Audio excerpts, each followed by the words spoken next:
Hello again. So, my apologies for the video quality here. I'm in between phones, and not that I've ever made the most of it, to be honest with you, as you well know. So, thank you for sticking with me. Um, so, really excited about the Titanium Man. Only discovered about his soon-to-be existence about a month ago. Got a pre-order in, great price, great value. Arrived a couple of days ago. And except for a couple of gripes, I'm really excited about them. Gripes I'll get to in a moment. Um, so there are certain attributes to classic Marvel characters that just carry over it to every iteration, it seems, in one respect or another. You know, Titanium Man is always green. He always has something going on with the face, digitally, with this kind of boxy looking face, which is just so fantastic. It's so basic and sinister looking. I just love it. Crimson Dynamo has certain attributes. High Evolutionary, who they're making, and they blew it. His face should have kind of chiseled Darth Vader kind of quality and a high collar, and he has neither. He has a kind of a plain red human face, like he's the Vision, and he's not. And it's so disappointing because I've waited 20 years for that character since the whole Marvel Legends line began. I've literally waited over 20 years, and it sucks. We're getting him, and it's gonna suck. Last Crimson Dynamo sucked. Had nothing to do with the actual Crimson Dynamo. So we're 2 for 2 here. And then along comes Titanium Man, and I'm so thrilled. he just looks right out of the comics. Iron Man, I'm not sure which issue. Bob Layton cover, he's flying through the air, giant size, ready to pummel Iron Man, which is just awesome. And that gets to an issue with this size business here. You know, I'm always annoyed by other videos, other reviews, except for very specific people, like Shartimus, for instance, always has other figures to show. Not always the right figures, I think. Sometimes better choice could be made. But at least you get an idea what he looks like standing next to him, because the fact is, nobody's buying these things and they stand on a shelf alone. They don't. They stand with other action figures. And if your Sentinel is 8 inches and your Wolverine is 7 inches, it's going to look kind of stupid, correct? Right, yeah. So that's what's been going on a lot. In terms of some other figures, and I'm really glad to say that they are finally manufacturing the big guys. But how big are the big guys? And you can see in the background I've got the Ironmonger, and he's a good size, but I'm not convinced I'm not convinced he's all he could be. He should have been a little larger, I think. You can kind of fudge it a little bit by imagining Obadiah Stane figure inside of him. Maybe, just maybe, if you're really crouched. Maybe his legs extend down. It's hard to say whether he's supposed to be squatting or sitting in a pilot's chair inside. They've never really made that clear with this or the Hulkbuster.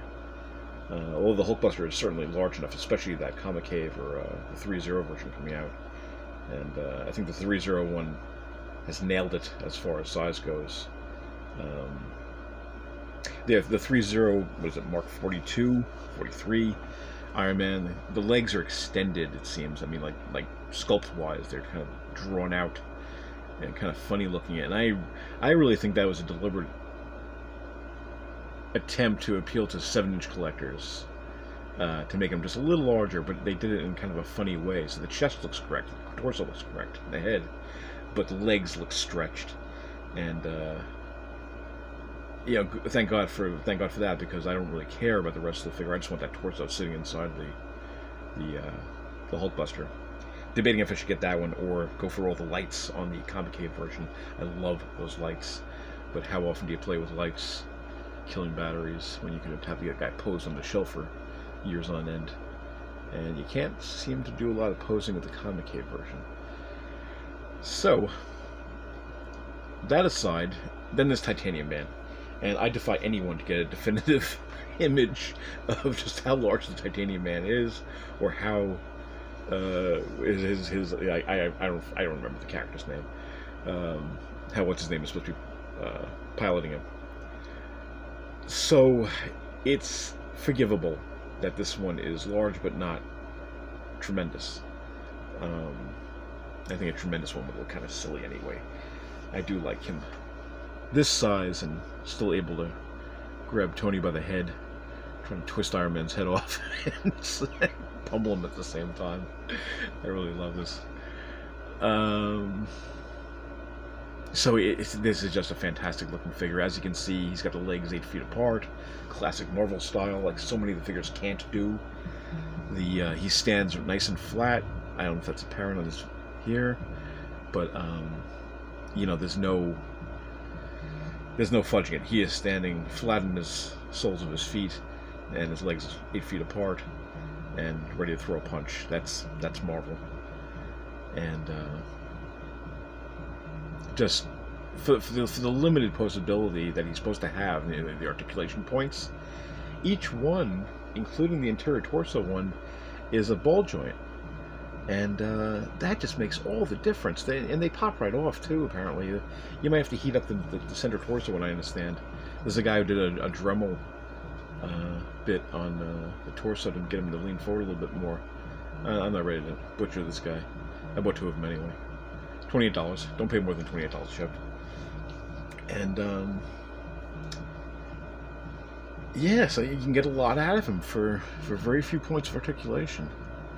And I'm thrilled with this. Now, the only things that I'm not thrilled with are, for just a few dollars more, I would have paid for light buys. I mean, $20 more? Yeah, absolutely.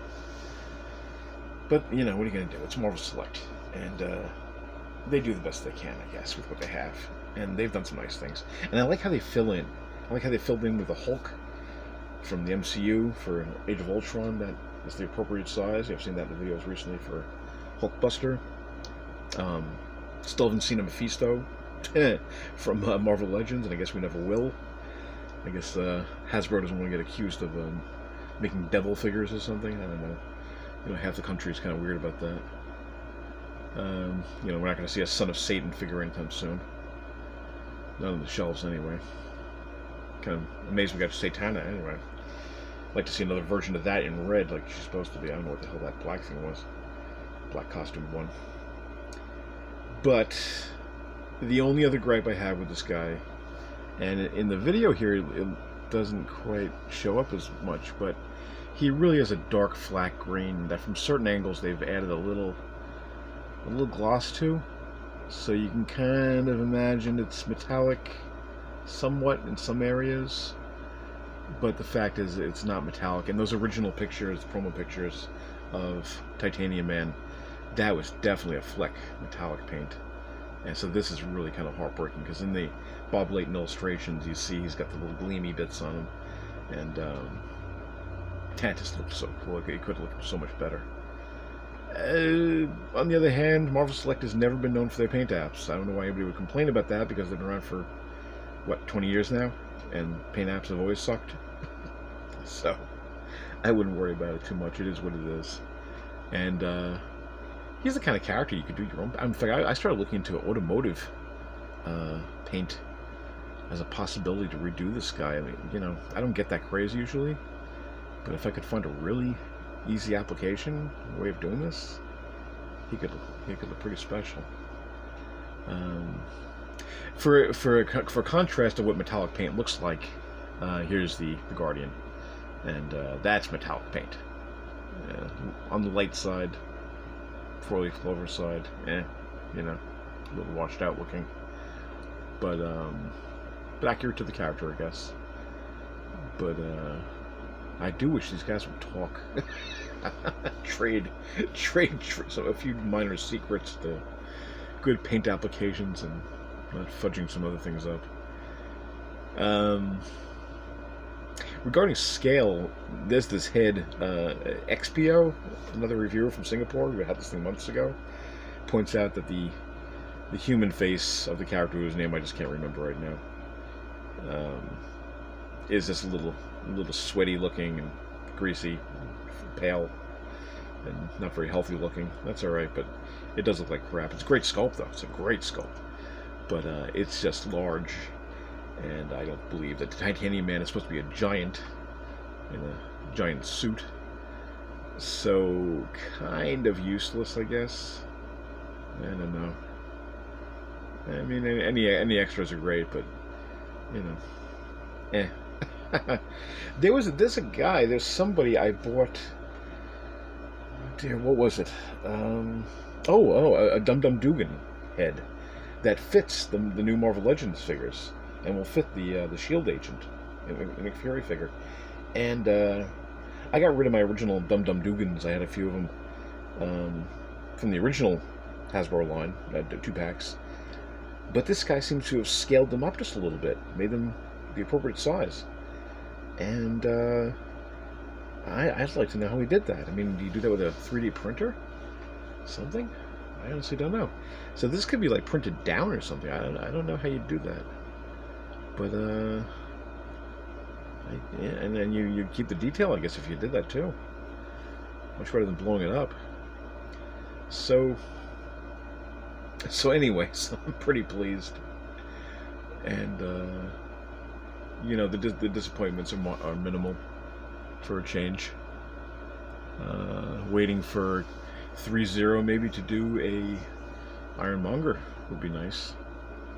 Now that they're in the game, now that they appear to be partnering with Hasbro Marvel Legends. They've done what, a few, I don't know if it was a G.I. Joe or was it a Transformers kind of things. Kind of interesting, the combination there. I just wish that they were available a little bit more easily to American retailers. I don't know why, you know, Hasbro wouldn't make that happen for Marvel Legends fans here. And one more thing, just to comment on, even though we're going up to 12 minutes here. I keep reading the different disappointments with paint apps on Marvel Legends and that kind of thing, and the comment about the Hulkbuster Build-A-Figure looking like a toy.